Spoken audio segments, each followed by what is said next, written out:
So student, I have come again, মানে আমি আবার এসে গিয়েছি। তো তোমাদেরকে আরিন সায়েন্স একাডেমিতে আবার স্বাগত। তো আজকে আমরা একটা নতুন চ্যাপ্টার শুরু করতে যাব, যেটার নাম হচ্ছে ভূপেনস বেস্ট ফ্রেন্ড। এখানে একজন নাম, তার সে হচ্ছে ভূপেন।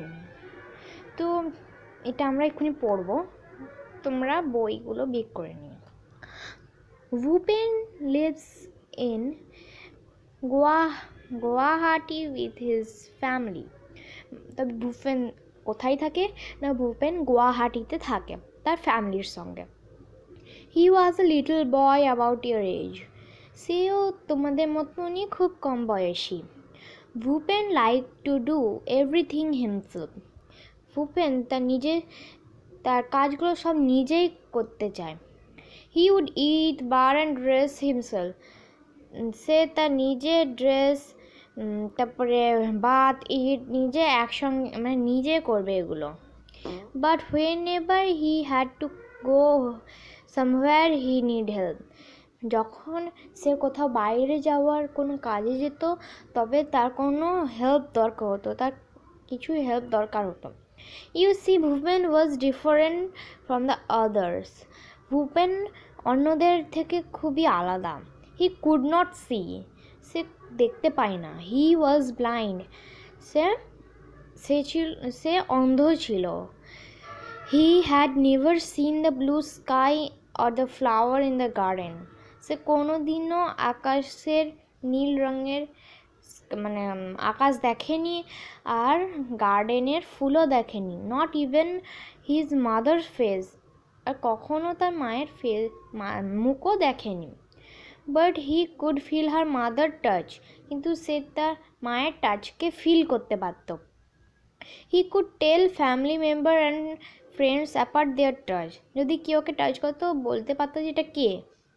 দেয়ার voice and the sound of their movement, মানে তাদের ভয়েস, তাদের আওয়াজ, তাদের সাউন্ড আর তাদের মুভমেন্ট শুনে ভূপেন সব বুঝতে পারত। তো একদিন Bhupen went to the market with his grandfather. একদিন ভূপেন তার মার্কেটে গিয়েছিল তার গ্র্যান্ডফাদারের সঙ্গে, দাদুর সঙ্গে। His grandfather was holding his hand and guiding him. Grandfather তার হাত ধরেছিল, ওকে গাইড করছিল। But the market was crowded, কিন্তু ওই মার্কেটটা প্রচুর ভিড় ছিল, ওই মার্কেটে প্রচুর ভিড় ছিল। Bhupen lost his grandfather in the crowd. Bhupen তার দাদুকে হারিয়ে ফেলেছিল ওই ভিড়তে। While looking for his grandfather he tripped and fell. মানে যখন তার গ্র্যান্ডফাদারকে খুঁজছিল, তখন ও পা ঠক্কর খেয়ে পড়ে গেল।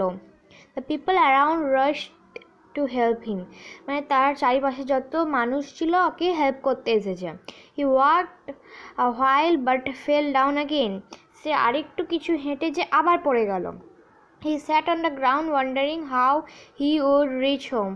সে ওই মাটিতে বসে বসে ভাবছে ও কী করে বাড়ি যাবে। His searching hand felt something lying on the ground beside him. মানে ও যখন ওখানে বসেছিল, ও একটা পাশে হাত দিচ্ছিল, দিতে দিতে কিছু একটা পেলো। ইট ওয়াজ এ স্টিক, মানে সেটা ছিল একটা লাঠি। He picked up the stick and idea struck him. সে ওই লাঠিকে উঠিয়ে নিল, আর তার মাথায় একটা আইডিয়া এলো।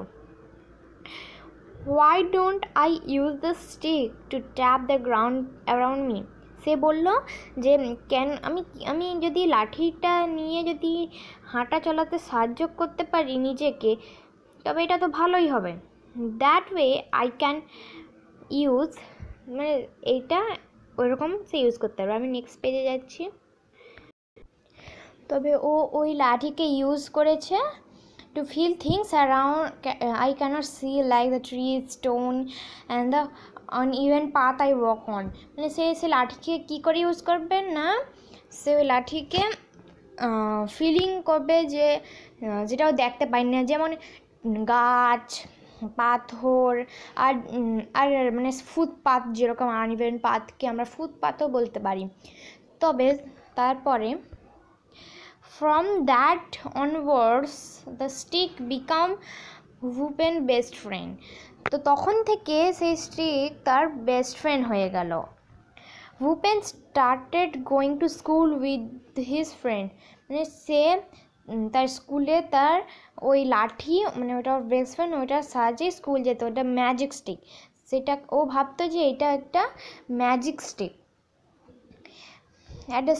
At the special school for the blind where he studied, he learned to read just like other children, but his books were different.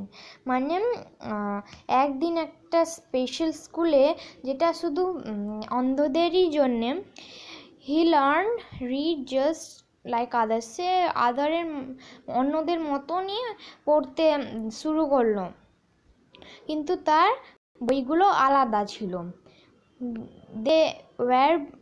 they were books specially made for those who cannot see, মানে এটা একটা অন্য ধরনের বই যেটা বানানো হয়েছে specially যারা দেখতে পায় না। instead of writing letter they had raised dot, মানে যেমন আমাদের বইয়ের লেখা থাকে, যেরকম এই বই এরকম করে লেখা আছে, সেরকম ওদের বইয়ে ওরকম লেখা থাকে না। ওদের বইয়ে ডট ডট করা থাকে, যেগুলো আমরা হাত দিলে বুঝতে পারি। তারপরে they has raised dot, he felt and read with the help of his finger, সেই তার ফিঙ্গারকে এখানে এরকম এরকম হাত দিতে দিতে বুঝে যে ডটগুলোকে ফিল করতে পারো। The special way of writing is called Braille, এই ডট ডট বই যে লেখা থাকে ওই স্পেশাল কাইন্ড অফ রাইটিংকে বলা হয় ব্রেইলি। তারপরে at school Bhupen love to play catch with his friend, মানে স্কুলে ভূপেন তার ফ্রেন্ডসের সঙ্গে ক্যাচ প্লে, মানে একে অপরকে ধরা খেলতে খুব ভালোবাসতো। Do you know that the ball they played with was also special? তোমরা কি জানো যে ওরা যে বল নিয়ে খেলতো ওইটাও একটা স্পেশাল ছিল। It had bells in it which made a sound when the ball was thrown. মানে এই বলে একটা ঘন্টি লাগানো থাকতো, যে যখন কেউ এটাকে থ্রো করতো তখন ওরা বুঝতে পারতো যে বলটা এইখানে বা ওইখানে আছে। How do you think that helped? তোমরা কি বুঝতে পারো এটা help? Bhupen grew up listening to stories read to him at bedtime by his grandmother. মানে ভূপেন আস্তে আস্তে বড় হলো, সে গল্প শুনতো বেড টাইমের সময় তার দিদিমার কাছ থেকে। Today Bhupen is much older and very well read. মানে এখন ভূপেন মানে অনেক ওল্ড, তার অনেক বয়স হয়ে গেছে আর ও খুব ভালো করে পড়াশুনো করেছে। তারপরে হি ইজ আ টিচার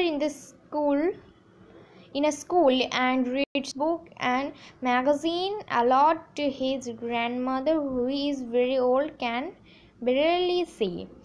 মানে সে এখন একটা স্কুলের টিচার, সে বই পড়তো, ম্যাগাজিনস পড়তো, অ্যালাউড টু হিজ গ্র্যান্ডমাদার, সে গ্র্যান্ডমাদারকে পড়ে শোনাতো, who is very old can barely see, মানে তার গ্র্যান্ডমাদার খুব ভালো করে দেখতে পায়।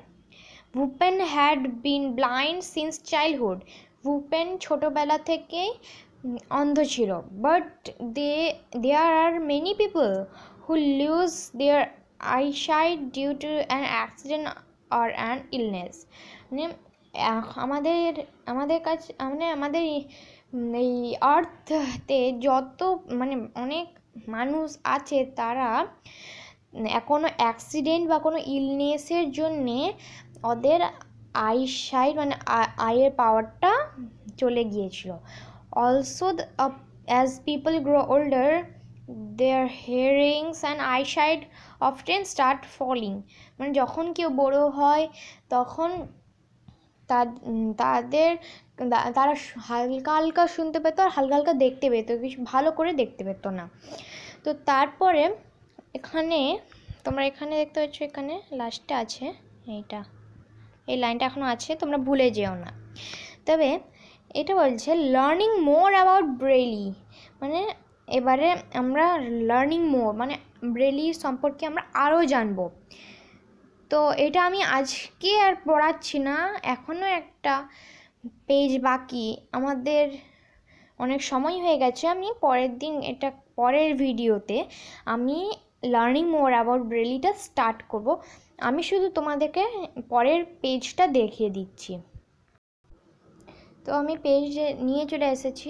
এখানে আরেকটা জিনিস বলে দিই, এই মানুষকে ভালো করে দেখো। এই হচ্ছে যেই মানুষ সে ব্রেলি অ্যালফাবেট আবিষ্কার করেছিল। তো আমি এটা পড়াবো পরের ভিডিওতে, আমি আজকে আর পড়াতে যাচ্ছি না, বেশি পড়ালে তোমাদের মনে থাকবে না। তো আজকে আমাদের হাফ চ্যাপ্টার শেষ হয়েছে। তো আমাদের হাফ চ্যাপ্টার শেষ হয়েছে। তো আজকে ভিডিওতে এতটাই। Please like, subscribe and share. Tata.